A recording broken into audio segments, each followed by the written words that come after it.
So let's talk about that. Yeah, let's talk about that, and then we'll get so to the other there's a big feature in Variety, which is a Hollywood industry magazine, about how the MCU is not doing super well lately. Yeah.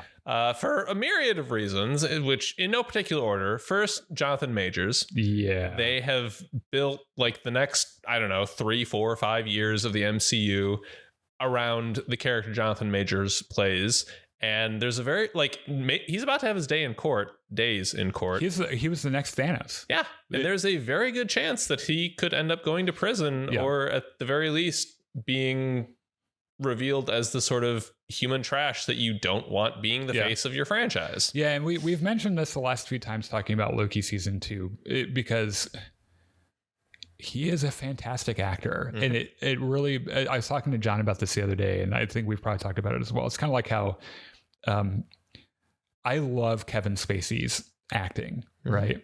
Like House of Cards, it's so fucking good. He's in a movie called The Negotiator with Sam Jackson from like the 90s, which I love so much. He's so good. And it's like, you just had to go and start molesting boys, didn't you? You son of a bitch. Like, if we could have one fucking knock it out of the park actor who can just not expose themselves to children or go and rape someone or beat someone up, or just be incredibly transphobic on Twitter. Yeah, it's like if you could just be a normal human being, and just give a good performance and let me enjoy it, for fuck's sake, please. Because it that was my thought process through all of Loki. Every time there's a Victor Timely scene, I'm like, God damn it, he's so good. Mm-hmm. And it's not enough. Like, his talent as an actor is not enough to get him out of that. Right? It's not a pass, and it's not like, oh, he's a really good actor, so we're going to look the other way, which I think Disney is trying to do.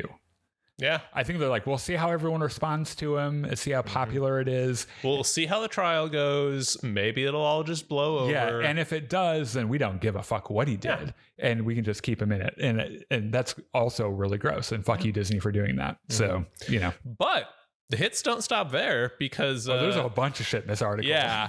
So The Marvels is the next major Marvel movie. It's coming out next week, actually. Yep. I'll be seeing it on Thursday, I think. This has been delayed twice and has had extensive reshoots, which is not the best sign for any movie. Yeah. Also, it doesn't look great. And I'm saying this, I know people love to froth at the mouth about Brie Larson, and it just, I don't give a fuck. I love Brie Larson as an actor. And Captain Marvel's one of my top 5 MCU heroes, I think. Mm-hmm. This movie doesn't look good, really. Like it. You mean visually? Or? Yeah. It looks crunchy and weird. I don't know anything about. Also, it's scattershot all over the place. There's this one thing about how they might be bringing in the X-Men that kind of makes sense. Because they did a TV spot where they dropped a couple hints in, and you're like, that actually makes sense. And then another TV spot where there's a new Thanos dialogue, where it's like, what is this movie about? So, okay, two things from the Variety article to bring up there. First, Marvel's visual effects people have been so overworked for so long. They voted to unionize in September, which, first of all, fantastic. Good for them. Second of all, really drives home just how much fuckery Marvel has inflicted on their VFX people. Yeah.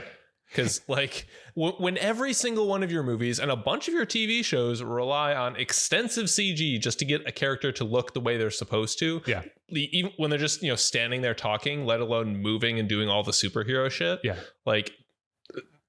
There's so much work that goes into these things. There's something to be said about this. When you see crunchy, weird VFX,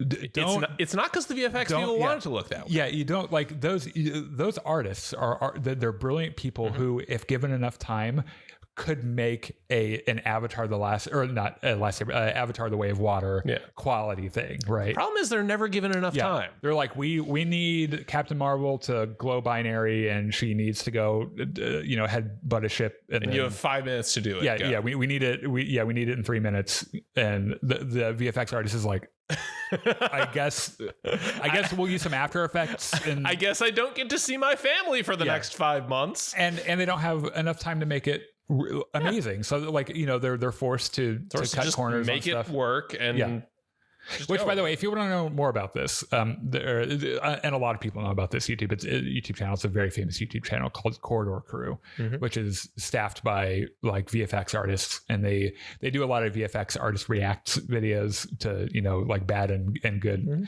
they talk about the craft a lot. They all really love that craft, and they talk about this too, where like those guys could make something stunning if you didn't literally just treat them like trash and give them more than 5 minutes to do something.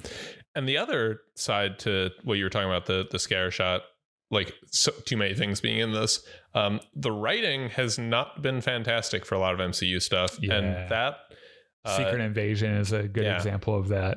That could at least partially be placed at the feet of Kevin Feige, who's supposed to be in charge of this whole thing.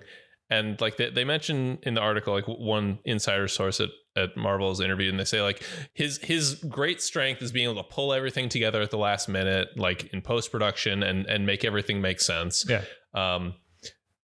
Which is not the best way to do things. Yeah, it's hard to really get a read on that anyway, because like Kevin Feige has had some amazing like stuff that he can rightfully claim credit for. Like the entire build up to Endgame was phenomenal. Yeah, most of it was. Thor: The Dark World, we could have done without that. Okay, but it's just it's hard to tell.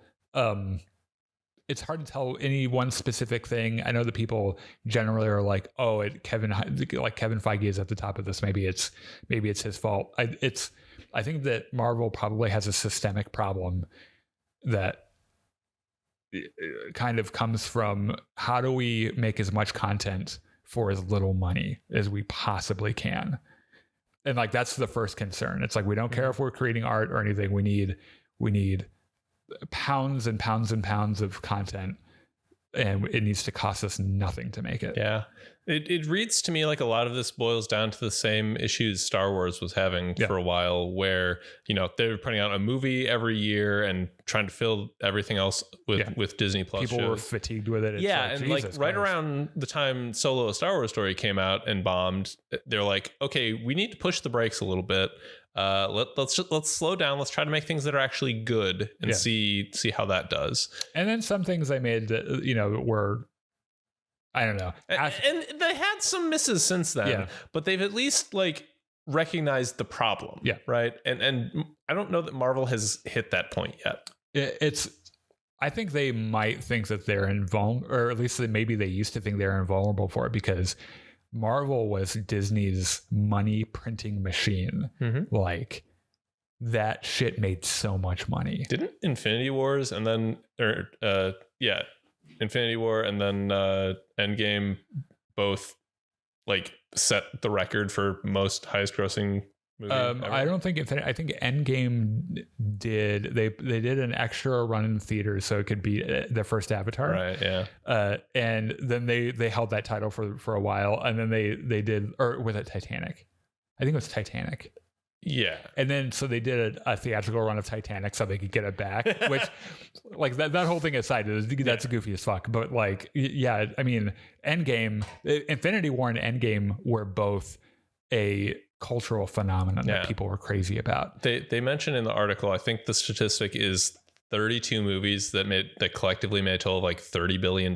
Yeah. Which is insane to think about. That's so much money. Captain Marvel right after Endgame made $1 billion just on its own, which is why I'm really kind of bummed about the Marvels looking like it might actually kind of be bad.